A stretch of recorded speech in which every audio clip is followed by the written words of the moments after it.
काय वाईट परिस्थिती आहे ना? तुम्ही म्हणाल कोणाची? अहो प्रत्येकाचीच, पण कार्यकर्त्यांची थोडी जास्तच आहे.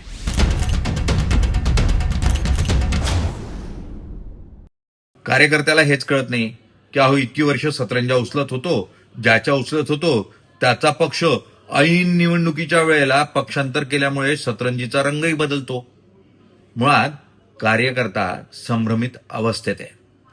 त्या हास्यजत्रा बघितल्या का तुम्ही? मी कार्यकर्ता, तशीच परिस्थिती आहे. तो बिंडोक आहे अशा स्वरूपाची त्याचीच मानसिकता व्हायला लागली आहे. कारण काल परवापर्यंत जो नेता आपल्याला घोषणा द्यायला लावत होता, कोणाच्या तरी विरोधात त्याच पक्षाच्या मांडीवर जाऊन बसलेला पाहायला मिळतोय.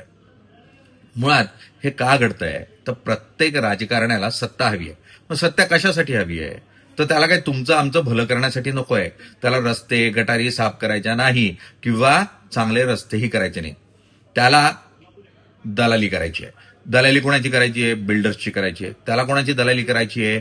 जमीन माफियांची. त्याला कोणाची दलाली करायची आहे? तर ठेकेदारांची. त्याला कोणाची दलाली करायची आहे? तर त्याला दलाली करायची आहे अधिकाऱ्यांची.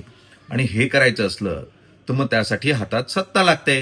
ही सत्ता मिळवण्यासाठी मग जो रंग पांघरावा लागला तो चालेल, मात्र सत्ता द्या असं म्हणण्याची वेळ या राजकारण्यांवर आली आहे. त्यातून मग नगरसेवक पद पाहिजे, कारण आपल्या गल्लीचा दादा मीच, काय आपल्या एरियाची रेषा आखून मी कसा या एरियाचा वाघ हे दाखवण्यासाठी नगरसेवक होणं गरजेचं असतं. त्यासाठी म्हणून हा सगळा खेळ सुरू आहे. त्यामुळे तुम्ही असं समजू नका ही विचाराची लढाई आहे. ही विचाराची नाही, ही फक्त सत्ता आणि पैशाची लढाई आहे. आणि त्यासाठी म्हणून पक्षांतर सातत्यानं सुरू आहे.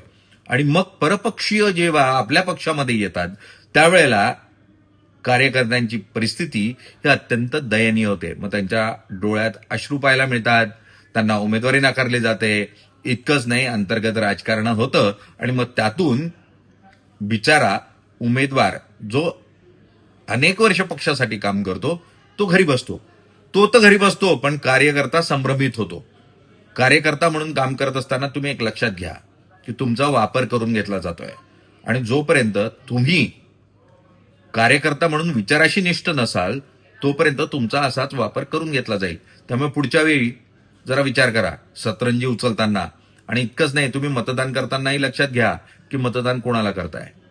छोट्या छोट्या पक्षाच्या कार्यकर्त्याला नगरसेवक म्हणून निवडून द्या, मात्र तो गल्ली गटर यासाठी काम करेल याचा विचार करा. जर तो ते करणार असेल तर नक्की त्याला मत द्या, नाहीतर नोटा दाबा तरी चालेल.